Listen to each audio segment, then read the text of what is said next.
Petite vidéo, c'est par rapport à comment passer de la forme générale à la forme factorisée. On se rappelle que la forme générale, finalement, c'est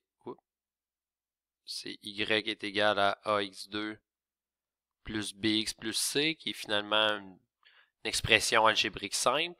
Puis la forme factorisée, elle, c'est y est égal à a fois x moins x1, x moins x2, où x1 et x2 sont les zéros de ma fonction. Donc, comme x1 et x2 sont les zéros de ma fonction et comme mon a est pareil, pour passer de la forme générale à la forme factorisée, tout ce que j'ai besoin, techniquement, c'est de trouver mes zéros. Donc, pour trouver les zéros, on a la fameuse formule moins b plus ou moins racine carrée de b carré moins 4ac sur 2a qui devrait me donner mes deux zéros. Donc, j'avais fait une vidéo qui expliquait comment l'utiliser. Vous pouvez aller le regarder. C'est le vidéo dans la factorisation sur comment utiliser la formule. Donc, moi, je commence par dire que à calculer sur le côté mon discriminant, puis la racine de mon discriminant, c'est ce portion-là, puis ça me permet d'avaler la formule dans une bouchée un peu plus petite, par exemple. OK? Fait que si je prends, par exemple, x2 plus 7x plus 12. Donc ici, je suis en face d'une forme générale, puis je veux aller chercher ma forme factorisée. Donc, premièrement, je remarque ici que mon A est 1. Donc, dans ma finale, ma forme factorisée, ça va être comme je viens de trouver mon A parce que finalement, il est pareil. Donc, il me reste à trouver quoi? Il me reste à trouver mes deux zéros qui sont le résultat finalement de ma formule. Donc, je vais y aller avec ma formule en faisant mon racine de mon discriminant ici, qui est racine de b carré moins 4ac sur 2a. Donc, 7 au carré moins 4 fois 1 fois racine carrée de b carré moins 4ac. Il n'y a pas de sur 2a. Là. Moins 4 fois 1 fois 12.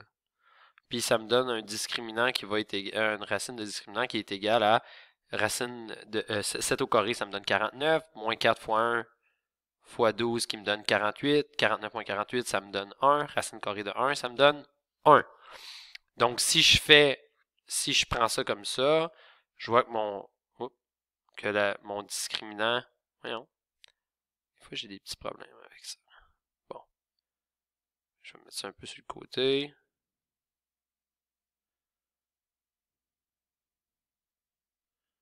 Je vois que mon discriminant est égal à 1. Fait que là, j'y vais ici. Mon x1, il va être égal à moins b moins racine carrée du discriminant sur 2a. Puis mon x2, il va être égal à, mettre ça de côté,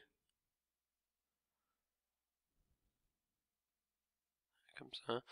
Puis mon x2, finalement, il va être égal à moins b plus la racine de mon discriminant sur 2a.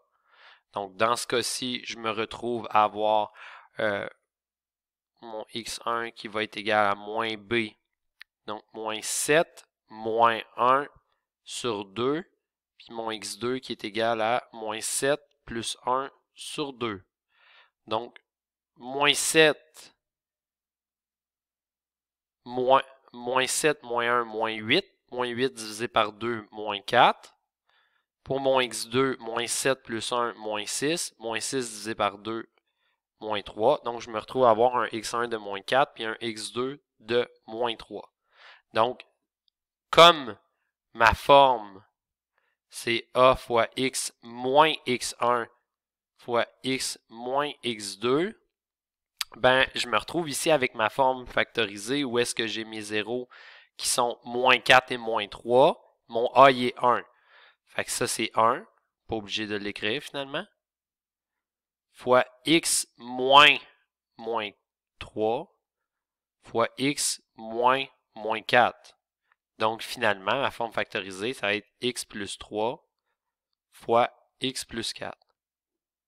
Et ça voudrait dire que j'ai un 0 à moins 3, puis j'ai un 0 à moins 4. C'est ça qu'elle me donne comme information, cette forme-là. Maintenant, une des choses vraiment importantes à comprendre, c'est que ça s'appelle la forme factorisée. Fait qu'il existe une autre façon d'y arriver. Donc, si je reprends le même problème, j'ai y est égal à x2 plus 7x plus 12. Et moi, si je suis habile en factorisation, puis je le vois tout de suite que mon 12 est égal à finalement 3 fois 4, alors que mon 7 est égal à 3 plus 4, je pourrais décider de factoriser ça. Plus 3x plus 4x plus 12 pour retrouver que j'ai x fois x plus 3 plus 4 fois x plus 3. Puis, je vais me retrouver à x plus 4 fois x plus 3. Puis là, boum, j'ai ma forme factorisée finalement. Donc ici, je me retrouve au même résultat assez rapidement. Mais c'est important, par exemple, si, exemple, j'avais eu 2x plus 4, pour aller chercher ma forme factorisée, il aurait fallu que je sorte mon 2, si c'est ça que j'avais eu. Là. Mais là, dans ce cas-ci, j'ai juste x plus 4, j'ai trouvé la réponse. Cela dit, et c'est important de le noter, si, quand on est habile en factorisation, puis on voit la factorisation là, assez simple devant nous, ça vaut la peine de le factoriser parce que ça va plus vite. Des fois, le potentiel d'erreur est même moins là que la grande formule où est-ce qu'on peut se tromper en la faisant. Cela dit, cette formule-là, elle va fonctionner tout le temps. Donc, comme elle va toujours fonctionner, finalement, ben, des élèves vont la privilégier puis vont dire, ben, tu sais, moi, je vais toujours utiliser cette formule-là parce que je sais que ça marche tout le temps. Mais il y a certains élèves qui vont quand même essayer de factoriser au début. Des fois, ils vont voir que ça ne marche pas, puis ils vont switcher à la formule. Moins b plus ou moins racine carrée de b carré moins 4ac sur 2a. Alors voilà, c'était comme ça qu'on passait de la forme générale à la forme factorisée.